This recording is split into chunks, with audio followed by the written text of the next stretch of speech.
Hello amigos, espero que donde quiera que te encuentres, en cualquier momento del día que veas este video, te encuentres bien y puedas sentir las bendiciones y la presencia de Dios contigo. Si al final de este video lo encuentras que te ayuda, compártelo con tus amigos. Y bueno, quisiera empezar leyendo el texto que se encuentra en Juan 1:17 y dice: porque la ley fue dada por medio de Moisés, pero la gracia y la verdad vinieron por medio de Jesucristo. A partir de este pasaje empiezo a pensar en la gracia como una gracia escandalosa, una gracia que alcanza a todos nuestros pecados, los pasados, los presentes y aún los futuros. Y desde esta perspectiva debemos comprender que ya hemos sido perdonados y que no hay nada que se pueda hacer para que Dios deje de amarnos o nos quite la salvación, porque su amor es absolutamente e incondicional. Es un amor que incluso alcanza al enemigo. Y en ese sentido debe considerarse que esa definición de la gracia es muy acertada y difícil de refutar. Después aparece el tema de la verdad. Allí se ve un contraste con ciertas iglesias que se presentan como poseedoras de la doctrina más pura, más correcta o más santa. Sin embargo, debe entenderse que ese no es exactamente el punto de la verdad que quiero analizar con ustedes hoy. Lo que normalmente se plantea es una especie de equilibrio. Hay gracia y hay libertad. Pero esa libertad no debería convertirse en excusa para pecar. Sé que esta manera de entender el asunto es bastante común en el ámbito evangélico y que no se aparta demasiado del esquema tradicional.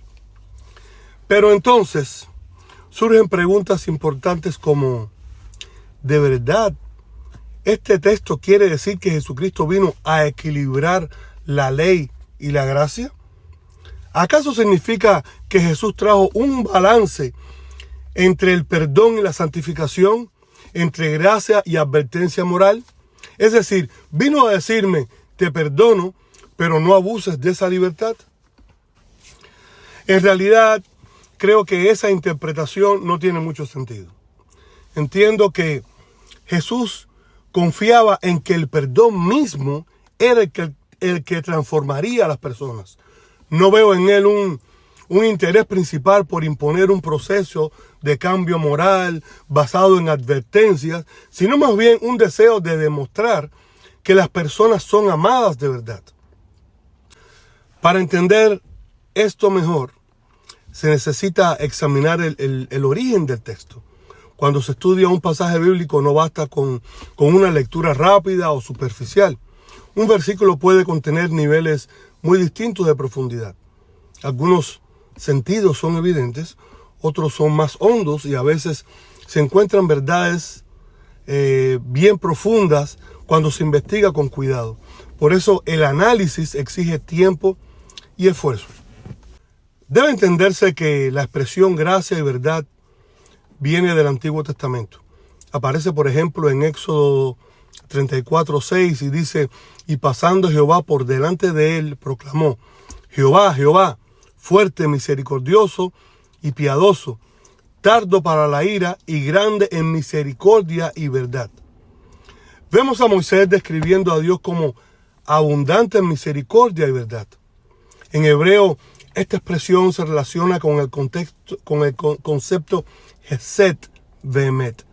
Aquí la palabra Hesed puede traducirse como misericordia, gracia o amor fiel. Sin embargo, noten que en el contexto del Antiguo Testamento, este contexto tiene un matiz particular. Dios manifiesta su misericordia hacia quienes pertenecen a su pueblo o permanecen fieles a él. Es decir, su gracia aparece ligada a la fidelidad del pueblo y a la relación con la ley.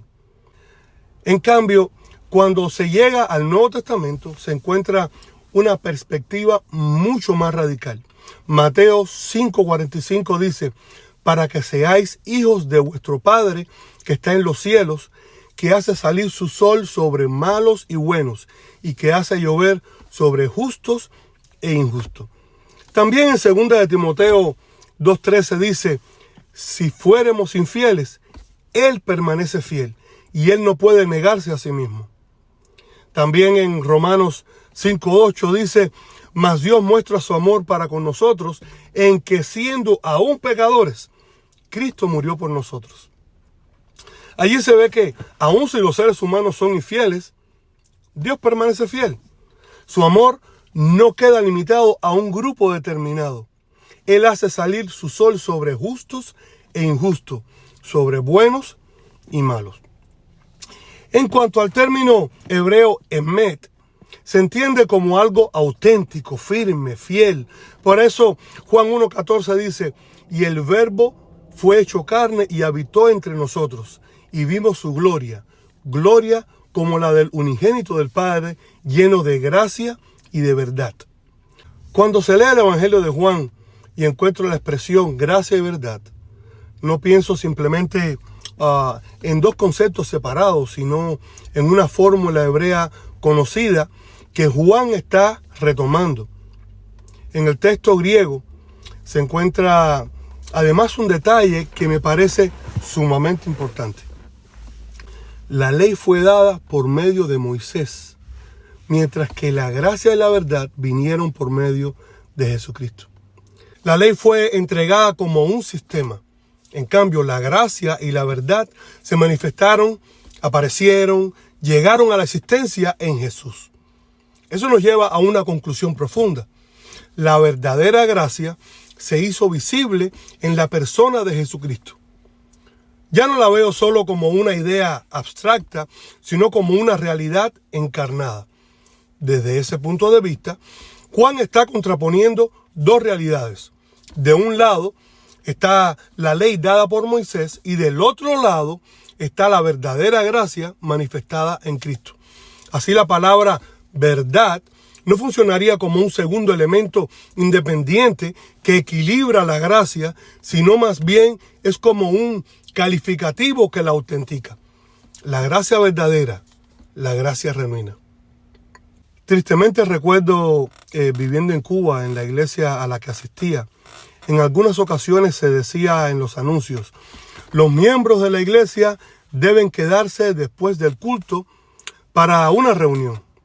Bueno, déjenme decirle, todos sabían que eso significaba que iban a disciplinar a alguien. Ahora quiero usar un poco de sarcasmo. En ese tiempo, ¿dónde y cuándo se mostró gracia y misericordia? Es muy triste.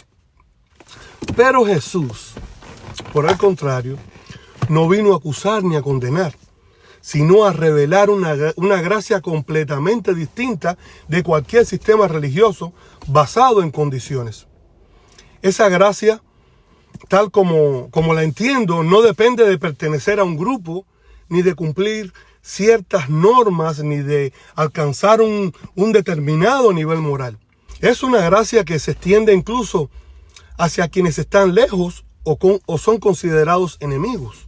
Pero comprender la gracia de esta manera plantea inevitablemente otra cuestión. Si Dios acepta al ser humano sin condiciones previas, ¿significa eso que todo da igual? ¿Podría esa gracia convertirse en una excusa para el desorden moral o el libertinaje? Esta pregunta no es nueva. A lo largo de la historia, muchos han temido que hablar de una gracia tan amplia puede debilitar la responsabilidad humana. Sin embargo, mi experiencia me lleva a ver la situación desde otra perspectiva. La gracia no elimina la responsabilidad, sino que la coloca en un lugar diferente. No se trata de cumplir normas para ser aceptado, sino de aprender a vivir de manera responsable, precisamente porque ya somos aceptados. Ahora bien, inevitablemente nos tenemos que hacer otra pregunta. ¿Qué pasa entonces con el peligro del libertinaje? Si Dios acepta a las personas de manera incondicional, ¿podría eso desembocar en una vida sin límites morales? Esta reflexión me lleva a pensar que Muchos problemas de la vida no se resuelven simplemente con prácticas religiosas. Si estoy enfermo, voy al médico. Si tengo un problema psicológico, necesito ayuda profesional. Sin embargo, sé que en muchos contextos religiosos se piensa que todo problema es espiritual y que la solución siempre es orar, leer la Biblia o ayunar. Pero en realidad me muestra que muchos asuntos requieren responsabilidad personal, aprendizaje y disciplina. Si quiero bajar de peso, por ejemplo, no me basta con orar, necesito aprender sobre alimentación, ejercicio, hábitos saludables. Veo que lo mismo sucede en otras áreas de la vida. Los sueños, los proyectos y el desarrollo personal no llegan esperando milagros, sino asumiendo responsabilidad, aprendiendo, investigando, practicando. Incluso cuando pienso en vencer hábitos destructivos o adicciones, entiendo que muchas veces la clave está en desarrollar nuevos hábitos, modificar rutinas y tomar decisiones concretas. Desde ese punto de vista, la gracia verdadera no la veo como una excusa para la pasividad, sino como una liberación de la culpa paralizante. Saber que soy amado incondicionalmente me permite vivir agradecido y al mismo tiempo esforzarme por convertirme en una mejor versión de mí. Ahora, cuando combino esa gratitud con el deseo de crecer y mejorar, no veo cómo eso podría conducirme al libertinaje. Más bien siento que me impulsa hacia una vida más consciente y más responsable. Por el contrario, cuando la gracia se mezcla con el sistema constante de combinación, veo que la persona queda atrapada en un círculo de culpa y promesas de cambio que nunca terminan cumpliéndose. Para mí la verdadera transformación no ocurre cuando espero que otros tomen el control de mi vida. Ni la iglesia, ni mi familia, ni el pastor, sino cuando yo mismo asumo la responsabilidad de dirigirla. También reconozco que muchas personas pasan la vida como que esperando que la bendición les caiga del cielo y le cambie su destino como si se tratara de una lotería. Pero cada vez entiendo más que el cambio casi siempre empieza con algo mucho más sencillo y concreto: modificar los hábitos diarios. Si quiero aprender a tocar piano, tengo que practicar con constancia.